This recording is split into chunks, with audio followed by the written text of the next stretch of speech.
Update news தெரிஞ்சுக்கொள்ள V star சேனலை subscribe பண்ணுங்கள். அப்படியே அந்த பெல் பட்டனையும் ப்ரெஸ் பண்ணுங்கள்.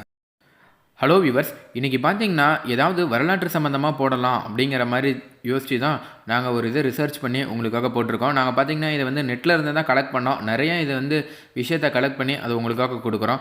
இன்றைக்கி என்ன பார்க்க போகிறோம் அப்படின்னு பார்த்தீங்கன்னா, இந்த சிதம்பர ரகசியம் அப்படின்னு சொல்கிறாங்க. இதை பற்றி நிறைய பேர் கேள்விப்பட்டிருப்போம். ஆனால் என்ன தான் சிதம்பர ரகசியம் அப்படிங்கிறது வந்து நிறைய பேருக்கு தெரிஞ்சிருக்க வாய்ப்பு இல்லை. அதே போல் எல்லாருக்கும் தெரியாது அப்படின்னு நம்ம சொல்ல முடியாது.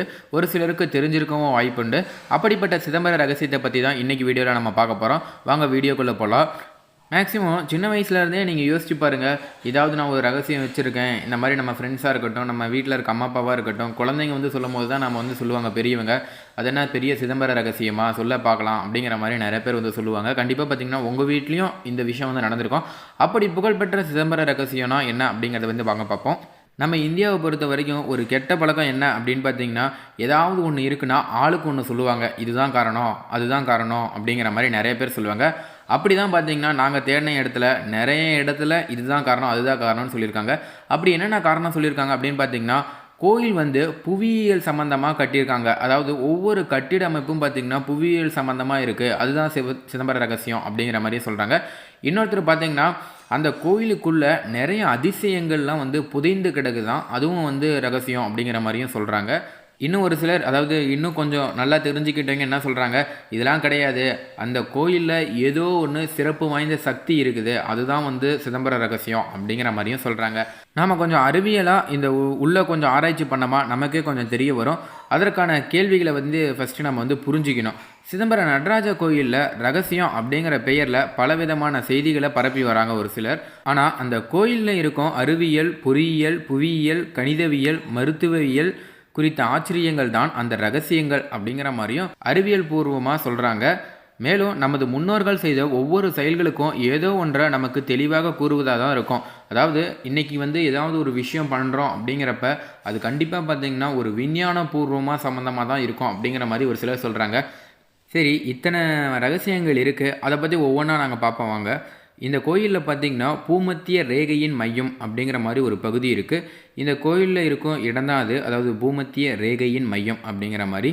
உலகின் பூமத்திய ரேகையின் சரியான மையப்பகுதி இங்கே சொல்கிறாங்க. அதாவது centre point of the world's magnetic equator அப்படிங்கிற மாதிரியும் ஒரு சிலர் சொல்கிறாங்க.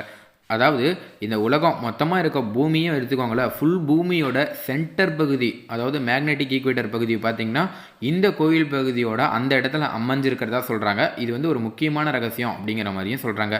அதே போல் ஒரே நேர்கோட்டில் இருக்கிறதாவும் சொல்கிறாங்க. பஞ்சபூத கோயில்களில் ஆகாயத்தை குறிக்கும் தில்லை நடராஜர் ஆலயம், காற்றை குறிக்கும் காளஹஸ்தி ஆலயம், நிலத்தை குறிக்கும் காஞ்சி ஏகாம்பரேஸ்வரர் ஆலயமும் சரியாக ஒரே நேர்கோட்டில், அதாவது சரியாக 79 டிகிரி 41 மினிட்ஸ் ஈஸ்ட் தீர்க்க திரேகையில் அமைஞ்சுள்ளதான், அதாவது லாங்கிடியூடு திசையில் அமைஞ்சுள்ளது அப்படிங்கிற மாதிரி சொல்கிறாங்க. ஸோ இந்த நேர்கோட்டில் 2 கோயிலும் அமைஞ்சிருக்கு அப்படிங்கிறதையும் ஒரு ரகசியமாக சொல்கிறாங்க. இன்றைக்கி கூகுள் மேப் உதவியுடன் நாம் வானத்தின் மேலிருந்து பார்ப்பதை போன்று பார்த்தால் மட்டுமே விளங்கும் இந்த துல்லியம் அன்றைக்கு கணிக்கப்பட்டது ஒரு பொறியியல், புவியியல் மற்றும் வானவியலின் உச்சக்கட்ட அதிசயம் அப்படின்னே சொல்கிறாங்க. ஏன்னா 2 கோயிலும் நேர்கோட்டில் இருக்குது அப்படிங்கிறது வந்து இன்றைக்கி நம்ம கூகுள் மேப்பில் பார்த்து நிறையவே தெரிஞ்சுக்கிறோம். இந்த மாதிரி 2 நேர்கோட்டில் இருக்குது அப்படிங்கிறத நம்ம பார்த்தாவே தெரிய வருது. ஸோ அன்றைக்கி வந்து கூகுள் மேப் இல்லாத அன்றைக்கி எப்படி போய் பார்த்துருப்பாங்க அப்படிங்கிறதே வந்து நிறைய பேரோட அதிசயமாக இருக்குது. அதே போல் மனித உடலை அடிப்படையாக கொண்டு தான் இந்த கோயிலே வந்து அமைச்சிருக்காங்க, அதுவும் ஒரு அதிசயம் தான் அப்படிங்கிற மாதிரி சொல்கிறாங்க. எப்படின்னு பார்த்தீங்கன்னா, சிதம்பர கோயிலில் 9 நுழைவாயில்களும் இருக்கும். அதாவது மனித உடலில் இருக்கும் 9 வாயில்களை குறிக்கிறது அப்படிங்கிற மாதிரியும் சொல்கிறாங்க. அங்கே இருக்க அந்த 9 நுழைவாயில்களும் மனித உடலில் இருக்க 9 வாயில்களை குறிக்குது அப்படிங்கிற மாதிரியும் சொல்கிறாங்க. அதே போல் விமானத்தின் மேல் இருக்கும் பொற்கூரை 21,600 தங்கத்தகடுகளை கொண்டு வேயப்பட்டுள்ளது அப்படின்னு சொல்கிறாங்க. இது பார்த்திங்கன்னா ஒரு மனிதன் ஒரு நாளைக்கு சராசரியாக 21,600 தடவைகள் சுவாசிக்கின்றான் அப்படிங்கிறத குறிக்கிறது தான். அது மட்டும் இல்லாமல் இதில் இன்னொரு சிறப்பம்சம் என்ன அப்படின்னு பார்த்திங்கன்னா, இந்த 21,600 தகடுகளை வேய கிட்டத்தட்ட 72,000 தங்க ஆணிகள் பயன்படுத்தப்பட்டிருக்கான். இந்த 72,000 என்ற எண்ணிக்கை மனித உடலில் இருக்கும் ஒட்டுமொத்த நாடிகளையும் குறிக்குதான். கண்ணுக்கு தெரியறது மட்டும் இல்லைங்க, கண்ணுக்கு தெரியாத உடலின் பல பாகங்களுக்கு சக்தியை கொண்டு சேர்க்கும் எல்லா நாடியையும் தான் அடங்கும். எல்லாம் சேர்த்துனா மொத்தமாக 72,000 வருது. இது ரெண்டும் பார்த்தீங்கன்னா தங்க ஆணைகள் பயன்படுத்தப்பட்டதும் 72,000. அதாவது மனித உடலுக்கு எந்தெந்த மாதிரி தேவையான விஷயங்களை வச்சு அது பண்ணதுனால தான் அதுவும் ஒரு ரகசியம் அப்படிங்கிற மாதிரி சொல்கிறாங்க. அதே போல் திருமூலர் மந்திரம் அப்படின்னா என்னன்னு பார்த்தீங்கன்னா, திருமூலரின் திருமந்திரத்தில் இதை பற்றிய சில தகவல்கள் நம்மளுக்கு கிடைச்சிருக்கு. என்னன்னு பார்த்தீங்கன்னா, மானுட ராக்கை வடிவு சிவலிங்கம், மானுட ராக்கை வடிவு சிதம்பரம், மானுட ராக்கை வடிவு சதாசிவம், மானுட ராக்கை வடிவு திருக்கூத்தே அப்படிங்கிற மாதிரியும் ஒரு வசனம் நமக்கு வந்து கிடைச்சிருக்கு. அதாவது சில மந்திரங்கள் கிடைச்சிருக்கு. ஸோ இந்த மந்திரத்தோட விளக்கம் என்ன அப்படின்னு பார்த்தீங்கன்னா, மனிதன் வடிவில் சிவலிங்கம், அதுவே சிதம்பரம், அதுவே சதாசிவம், அதுவே அவரின் நடனம் அப்படிங்கிற மாதிரி பொருளை கொடுக்கறதாகவும் சொல்கிறாங்க. அதே போல் பொன்னம்பலம் சற்று இடதுபுறமாக அமைக்கப்பட்டுள்ளது. சரி, இதை எதை குறிக்குது அப்படின்னு பார்த்தீங்கன்னா, அது வந்து இதயத்தை குறிக்குதான். நம்ம இதயம் வந்து எந்த பக்கம் இருக்கும், இடதுபுறமாக தான் இருக்கும். ஸோ அதனால் பார்த்தீங்கன்னா இது வந்து நம்ம உடல் பாகத்தோட இதயத்தை குறிப்பதாகவும் சொல்கிறாங்க. இந்த இடத்தை அடைய கிட்டத்தட்ட 5 படிகளை ஏறணுமா.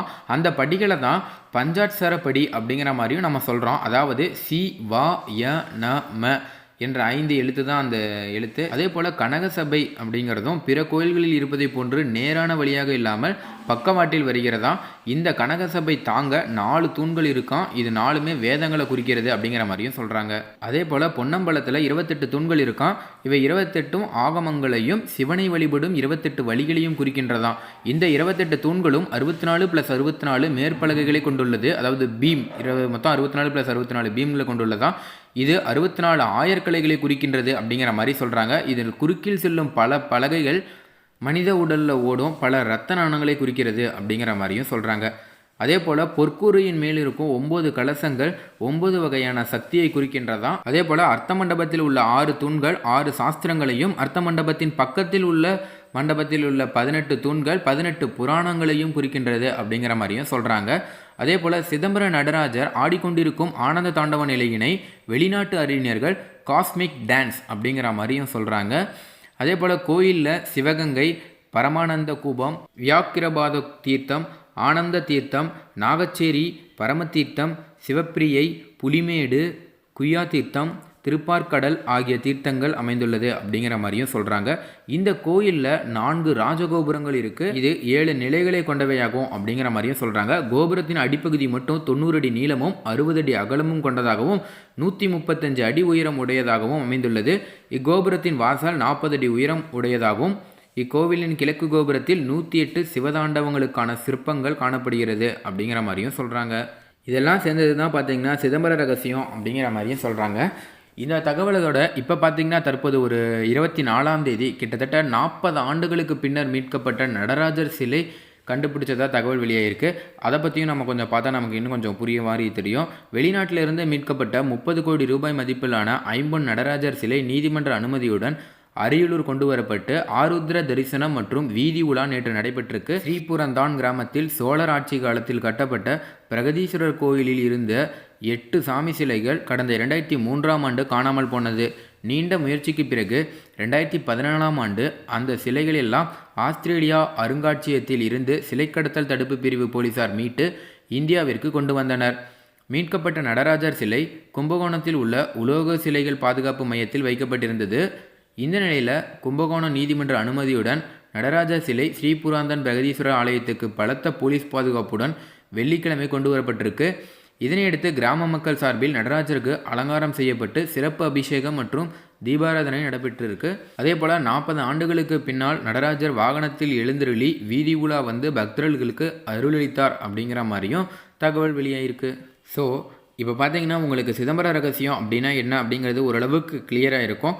இன்றைக்கி வரைக்கும் சிதம்பர ரகசியம் அப்படின்னு நம்ம வந்து வெளியே கேட்டால் தெரிஞ்சவங்க கூட முதல் பாயிண்ட்டாக சொல்கிறது என்ன விஷயம் அப்படின்னு பார்த்திங்கன்னா, உலகத்தோட மையப்புள்ளி இருக்கும் இடத்துல நடராஜர் கோயில் இருக்கிறதுனால அது வந்து சிதம்பர ரகசியம் அப்படிங்கிற மாதிரி கூட சொல்லுவாங்க.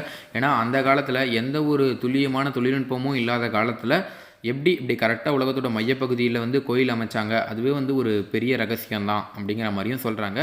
மேலும் பார்த்திங்கன்னா சர்வதேச ஆன்மீக அமைப்புகள் கடந்த 8 ஆண்டுகளாக சில கோடி டாலர்களுக்கு மேலே செலவு செஞ்சு தீவிர ஆராய்ச்சிக்கு பின் இந்த தகவலை வந்து கண்டுபிடிச்சிருக்காங்க. அதுவும் கிளியராக குறிப்பாக சொல்லணும் அப்படின்னு பார்த்தீங்கன்னா நடராஜரோட காலில் இருக்க அந்த பெருவிரல் வந்து கரெக்டாக அந்த இடத்துல தான் வந்து மையப்பகுதி அப்படிங்கிற மாதிரியும் சொல்கிறாங்க. ஸோ இது வந்து ஒரு காரணம். இது ஒன்று மட்டும் ரகசியம் அப்படின்னு சொல்ல முடியாது. நம்ம பார்த்தோம்ல கோயிலில் எந்தெந்த பகுதி மனித உடல் உறுப்புகளை வச்சு ஒவ்வொரு விஷயத்தையும் வந்து அவங்க பண்ணியிருக்காங்க. இது எல்லாமே சேர்ந்தது தான் வந்து சிதம்பர ரகசியம் அப்படிங்கிற மாதிரியும் ஒரு சில அறிஞர்கள் வந்து அந்த விஷயத்த வந்து அவங்களுக்கு தெரிஞ்ச மாதிரி விளக்கிட்டு வராங்க. ஸோ இந்த இடத்துல நமக்கு வந்து ஒரு கேள்வி எழலாம். அது என்ன கேள்வி அப்படின்னு பார்த்தீங்கன்னா, சரி அந்த காலத்தில் எப்படி தான் அவங்க கட்டியிருப்பாங்க அப்படிங்கிற மாதிரி. சரி நீங்கள் என்ன நினைக்கிறீங்க? அவங்க எப்படி கட்டியிருப்பாங்கன்னு நினைக்கிறீங்க? உங்களோட கருத்து என்ன? ஸோ உங்களுக்கு ஏதாவது ஒரு இன்ட்யூஷனில் உங்களுக்கு என்ன தோணுது அப்படிங்கிறத நீங்கள் கீழே கமெண்ட் பண்ணி மக்களுக்கு பகிர்ந்துக்கோங்க. மேலும் இந்த தகவல் உங்களுக்கு பிடிச்சிருந்துச்சுன்னா மறக்காமல் லைக் பண்ணி ஷேர் பண்ணுங்கள். இதே போல் பல தகவல் தெரிஞ்சுக்கொள்ள நம்ம சேனலை உடனடியாக சப்ஸ்கிரைப் பண்ணுங்கள். தேங்க்யூ.